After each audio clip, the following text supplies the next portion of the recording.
महाभारतातील स्त्रीविश्व या मालिकेत मी आपल्यासमोर विविध कथा घेऊन येत आहे. त्यापैकीच ही एक. द्रौपदी. द्रौपदी ही महाभारताची मुख्य नायिका. हिच्याविषयी बोलायचे म्हटले तर 1 तासही पुरणार नाही. संपूर्ण महाभारत तिच्या भोवती गुंफले गेलेले आहे. इतका मोठा तिचा आवाका आहे. तिच्याविषयी बोलावे तितके थोडेच होईल. म्हणून मी आपल्यासमोर तिला 2 भागात सादर करणार आहे. पहिला भाग असेल पूर्वार्ध आणि दुसरा उत्तरार्ध. तर आता ऐकूया पूर्वार्ध. अग्निशिखा द्रौपदी. द्रुपदाने केलेल्या अपमानाचे उट्टे काढण्याकरिता द्रोणाचार्याने आपल्या शिष्यांकरवी द्रुपदावर आक्रमण करून त्याचे राज्य हिरावून घेतले. त्यानंतर त्याचे अर्धे राज्य त्याला परत देऊन स्वतःच्या दातृत्वाचा डंका पिटवत त्याच्या जखमेवर मीठ सोडले. वरवर त्याची मैत्री मान्य केली तरी द्रुपदाच्या डोक्यात एकच विचार होता, तो म्हणजे प्रतिशोधाचा. द्रोणाचा पराभव आपल्या हातून होणे शक्य नाही हे त्याला चांगले माहिती होते. त्यामुळे द्रोणाचा वध करू शकेल अशा पुत्राच्या प्राप्तीकरिता त्याने यज्ञ आरंभला. त्या यज्ञवेदीतून अत्यंत पराक्रमी धृष्टद्युम्न प्रकट झाला. धृष्टद्युम्नाबरोबरच एक कन्याही प्रकट झाली. ही कन्या अत्यंत देखणी होती. तिच्या सर्वांगाला नीलोत्पलाचा सौरभ येत होता. अत्यंत सतेज सावळी कांती असलेली ही कन्या अतिशय आकर्षक होती. सावळी असल्यामुळे तिचे नाव कृष्णा ठेवण्यात आले. यज्ञसेनी द्रुपदाची कन्या म्हणून याज्ञसेनी आणि द्रौपदी. पांचाल राजकन्या म्हणून पांचाली. अशा विविध नावांनी संबोधण्यात येणारी ही राजकन्या भाग्यवती, रूपवती, टपोरे निळे डोळे असलेली, श्यामला, कमलनयना, काळेभोर लांब सडक कुरळे केस असलेली, अणीदार तांबूस नखे असलेली, रेखीव भुवयांची, उन्नत उरोज असलेली, नितंबिनी, साक्षात देवांगने समान असलेली कुमारी पांचाली मानव स्त्रीचे रूप धारण करून यज्ञवेदीतून बाहेर पडली. कोसभर नीलकमलाचा सुगंध दरवळणारी द्रौपदी वरमाला घेऊन स्वयंवराला उभी राहिली. तेव्हा तिथे जमलेला क्षत्रिय वृंद तिच्याकडे विस्मित नजरेने बघत राहिला. पराक्रमी पुत्र तर मिळाला होता, पण पराक्रमी जावई हवा असल्याने द्रुपदाने मत्स्यभेदाचा अत्यंत कठीण असा पण द्रौपदीसाठी लावला. स्वयंवर मंडपात येताच धृष्टद्युम्नाने घोषणा केली, जो वीर मत्स्यभेदाचे दुर्घट कर्म यशस्वीपणे करेल आणि तो जर थोर कुळात जन्मलेला, देखणा आणि बलशाली असेल तर माझी भगिनी कृष्णा त्याची पत्नी होईल. सर्वांचे प्रयत्न व्यर्थ झाल्यानंतर कर्ण लक्ष्यभेद करण्याकरिता उठला. तेव्हा सर्व सभागृहाला ऐकू जाईल इतक्या मोठ्या आवाजात द्रौपदी म्हणाली, मी सूतपुत्राला वरणार नाही. हे शब्द शिशाच्या तप्त रसाप्रमाणे कर्णाच्या कानात शिरले. त्यांनी धनुष्य बाजूला ठेवले व क्रोधित होऊन तो आपल्या आसनावर जाऊन बसला. सर्वांचे प्रयत्न संपल्यानंतर अर्जुन त्या धनुष्याला प्रत्यंचा लावून बाण सोडण्यास सिद्ध झाला. त्याने लक्ष्यभेद करून द्रौपदीस जिंकले. एका ब्राह्मणाने कृष्णेस जिंकले हे सत्य पचविता न आल्यामुळे क्षत्रिय संतापले व त्यांनी अर्जुनावर आक्रमण केले. त्याच्या संरक्षणार्थ भीम एक झाड उपटून अर्जुनाच्या शेजारी उभा राहिला व त्या दोघांनी भीषण पराक्रम करून सर्व राजांना धूळ चारली. सर्व राजे परास्त झाले म्हणून पांडव मुक्कामाच्या ठिकाणी निघाले. द्रौपदीही त्यांचे अनुसरण करू लागली. बराच वेळ झाला तरी मुले परत आली नाही म्हणून कुंती फार चिंतित झाली होती. ती आपल्या विचारात व्यग्र असतानाच बाहेरून आवाज आला, माते, बघ आम्ही आज काय भिक्षा आणली आहे. बाहेर डोकावून न बघता कुंतीने आतूनच प्रत्युत्तर दिले, तुम्ही ती भिक्षा 5 जणात वाटून घ्या. आणि ती बाहेर येऊन पाहते तो दारात त्रैलोक्य सुंदरी द्रौपदी. तिला बघून कुंती गोंधळली. आपण काय बोललो याचा परिणाम काय तिला काहीच समजेना.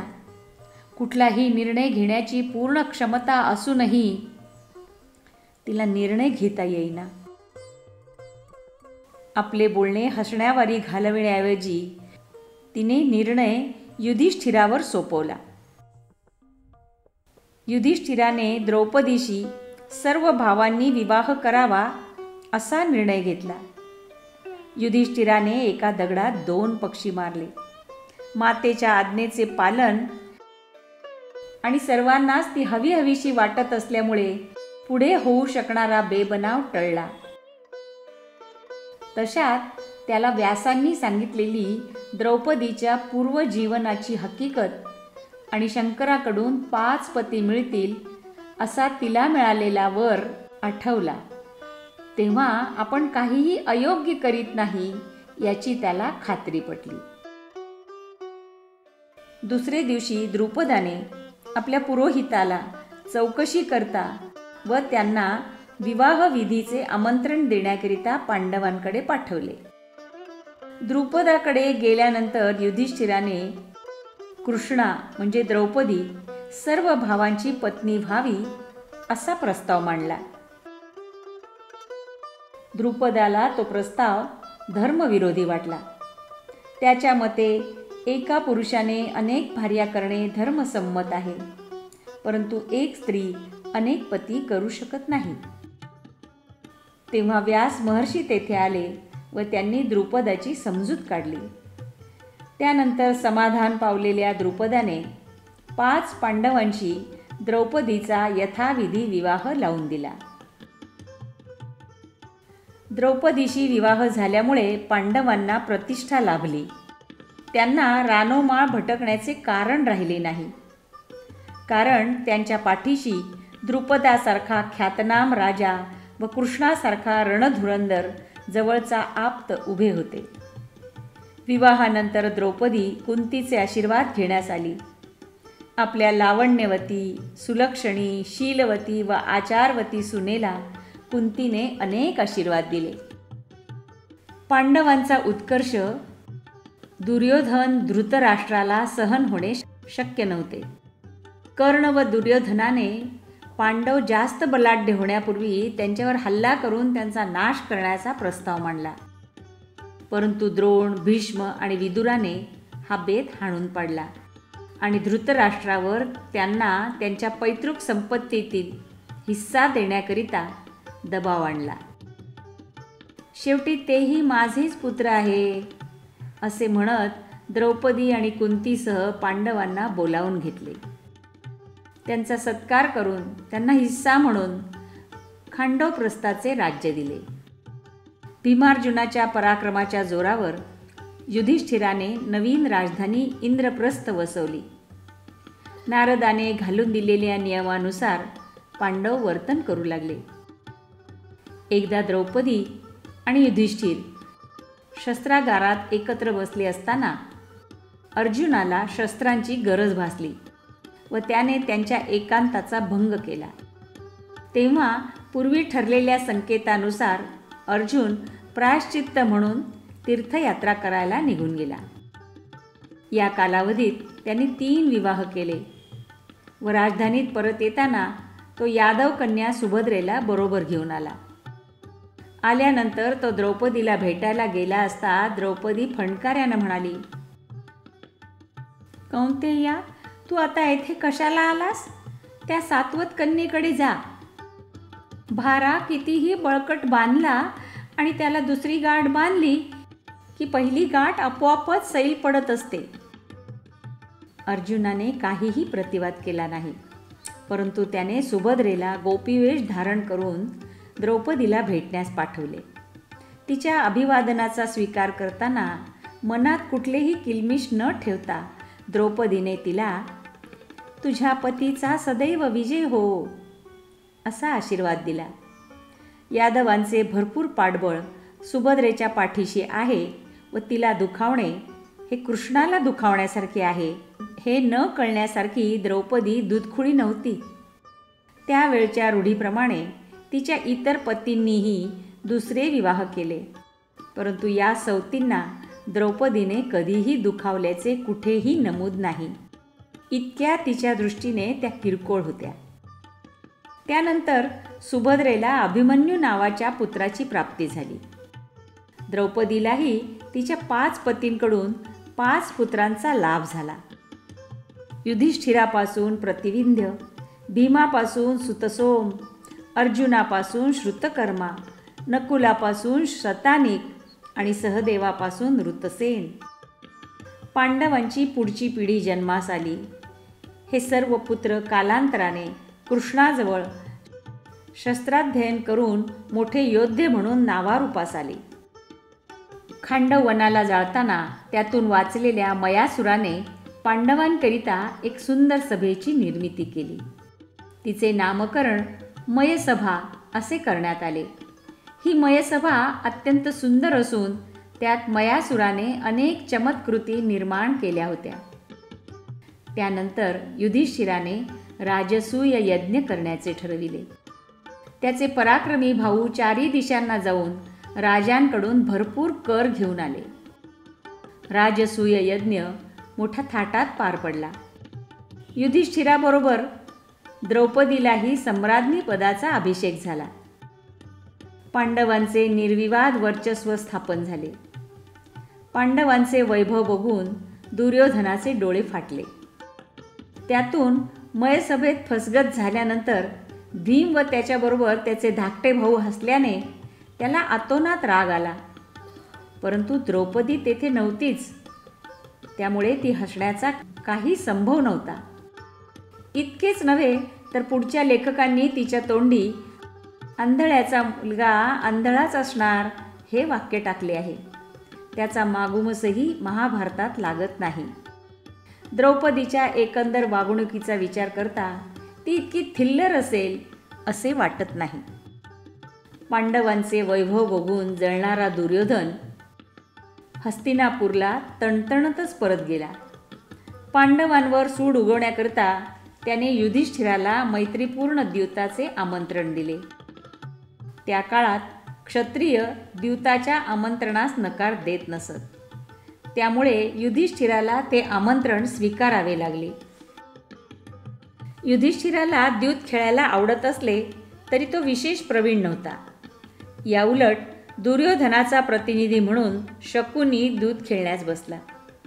तो द्यूतात अगदी पटाईत होता आणि विशेषतः त्यात कपट करण्यात कोणीच त्याचा हात पकडू शकत नसे. परिणामतः युधिष्ठिर आपले सर्वस्व गमावून बसला. सोबतच त्याने स्वतःला व स्वतःच्या भावांनाही पणाला लावून कौरवांचे दास बनायला लावले. त्यानंतर शकुनीने त्याला द्रौपदीला पणाला लावण्याकरिता भरीस घातले आणि युधिष्ठिराने नादानपणाची परिसीमा गाठत आपल्या धर्मपत्नीला पणाला लावले व त्याने तिलाही गमावले. शकुनी उन्मादाने म्हणाला, जीतम मया. कौरवांना अशा प्रसंगी मध चढला नसता तर नवल. दुर्योधनाने विदुराला द्रौपदीला सभेत घेऊन येण्यास सांगितले. विदुराने स्पष्ट शब्दात नकार तर दिलाच, परंतु दुर्योधनाला शहाणपणा शिकवण्याचा प्रयत्न केला.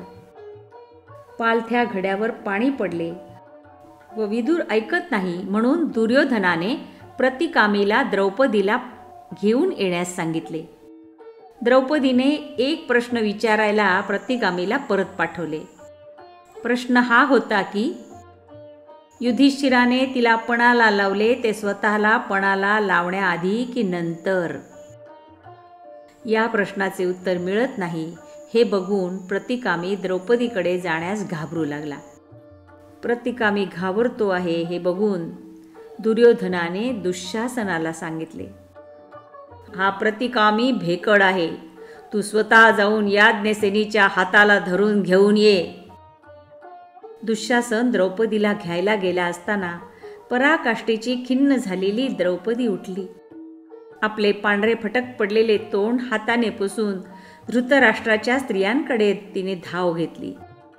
संतप्त झालेल्या दुःशासनाने तिचा पाठलाग आरंभला आणि त्याने द्रौपदीचे लांब सडक काळेभोर कुरळे केस पकडले व त्याने तिला फरफटत सभेत आणले.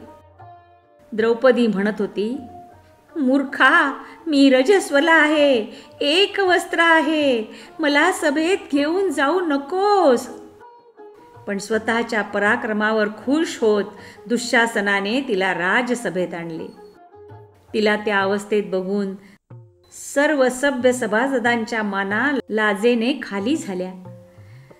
दुर्योधनाच्या पक्षाच्या लोकांचा आनंद मात्र गगनात मावेनासा झाला. नाथवती असूनही अनाथवत तिच्यावर अत्याचार होत होता आणि पुरुषप्रधान संस्कृतीचा प्रत्येक सदस्य तिच्याकडे कानाडोळा करीत होता. तिचे पराक्रमी पती हताश होऊन बसलेले होते. संतापाने थरथरत तिने सभासदांना प्रश्न केला, परंतु तिच्या त्या प्रश्नाचे उत्तर कुणाजवळही नव्हते. कुरुकुळातील स्नुषेचा असा अपमान होत असतानाही सभेतील कुरुश्रेष्ठ नुसते बघत आहेत. भरत कुलोत्पन्नाचा धर्म लयाला गेलेला आहे. दुर्योधनाची निर्भत्सना करण्याची हिंमत तुमच्यापैकी कुणालाही होऊ नये ही अत्यंत निंद्य गोष्ट आहे. विदुर आणि विकर्ण सोडून इतर कुणीही तिच्या समर्थनार्थ आले नाही. दासी असली तरी तिलाही आत्मसन्मान असू शकतो ही त्या समाजाची मानसिकता नव्हती. मानवी मूल्यांचा एवढा घोर अपमान होत असताना सर्व सदस्य मूग गिळून बसले होते आणि कर्ण आणि शकुनीला आनंदाच्या उकळ्या फुटत होत्या. ते दुर्योधनाचे अभिनंदन करीत होते. कर्णाने विकर्णाला बालबुद्धी म्हणत गप्प बसविले आणि त्याने द्रौपदी स्वयंवराच्या वेळेस झालेल्या अपमानाचा बदला घेतला. कर्णाच्या कीर्तीला साजेसे हे वागणे नव्हतेच. त्याची मजल तिला वेश्या म्हणण्यापर्यंत गेली. हे अत्यंत खेदजनक आहे. आपले पती कामाचे नाहीत हे लक्षात येताच तिने कृष्णाचा धावा करायला सुरुवात केली आणि त्या सभेत एक चमत्कार घडला. जसजसा दुःशासन द्रौपदीचे वस्त्र ओढू लागला तसतसे नवीन विविध रंगी वस्त्र द्रौपदीच्या अंगावर दिसू लागले. सर्वत्र कोल्हेकोईचे आवाज येऊ लागले. विनाशसूचक अपशकुन होऊ लागले. विदुर आणि गांधारीने प्रसंगाच्या भीषणतेची जाणीव धृतराष्ट्राला करून दिली. तेव्हा धृतराष्ट्राला जाग आली. तो द्रौपदीला म्हणाला, तू हवा तो वर माग. तेव्हा त्याच्या मूर्खपणामुळे द्रौपदीवर हा प्रसंग आला होता. त्या युधिष्ठिराची तिने दास्यातून मुक्तता करण्याचा वर मागितला. ती पुढे म्हणाली, हा दासपुत्र आहे असे कुणी प्रतिविंध्याला म्हणू नये. तो राजपुत्र होता तेव्हा त्याला दासपुत्र म्हणून लोकांनी हिणवणे त्याच्या भाळी येऊ नये. तथास्तु, तू म्हणते तसेच होईल. तू आणखी वर माग. भीमसेन, अर्जुन, नकुल आणि सहदेव दास्यमुक्त व्हावेत. ते स्वतंत्र व्हावेत. त्यांचे रथ आणि त्यांची धनुष्ये त्यांना पुन्हा प्राप्त व्हावी. माझ्याकडून तिसरा वर मागून घे. लोभच धर्माचा नाश करतो. दुरावस्थेत असलेल्या माझ्या पतींची मुक्तता झाली हेच माझ्याकरिता पुष्कळ आहे. त्यांचा उत्कर्ष तेच साधतील. हे ऐकून कर्णाने मुक्तकंठाने तिची स्तुती केली. या जगात अनेक रूपवती स्त्रियांबद्दल ऐकले आहे, परंतु त्यांच्यापैकी एकीनेही द्रौपदीसारखे अघटित कृत्य केल्याचे ऐकले नाही. नौकेच्या अभावी जलात बुडणाऱ्या आणि अथांग सागरात गटांगळ्या खाणाऱ्या या पांडवांची द्रौपदी नौका ठरली. अर्थात यात द्रौपदीची प्रशंसा कमी आणि पांडवांचा उपहास जास्त होता. धृतराष्ट्राने पांडवांना दुर्योधनाने द्यूतात जिंकलेले सर्व राज्य परत दिले व त्यांना इंद्रप्रस्थाला जाण्याची परवानगी दिली. पांडव इंद्रप्रस्थाच्या मार्गावर असताना दुर्योधनाच्या आग्रहाखातर धृतराष्ट्राने त्यांना पुन्हा अनुद्यूताकरिता पाचारण केले. गांधारीने या गोष्टीला कडाडून विरोध केला, परंतु तिचे कोणीच ऐकले नाही. विनाशकाले विपरीत बुद्धी हेच सत्य आहे.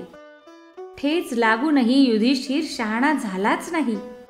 तो परत द्यूत खेळला आणि हरला आणि अटीप्रमाणे त्याला द्रौपदी व त्याच्या भावांसकट 12 वर्षाचा वनवास व 1 वर्षाचा अज्ञातवास भोगावा लागला. हा झाला पूर्वार्ध.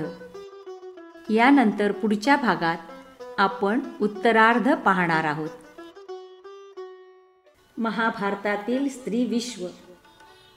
लेखिका डॉक्टर नीलिमा निशाणदार.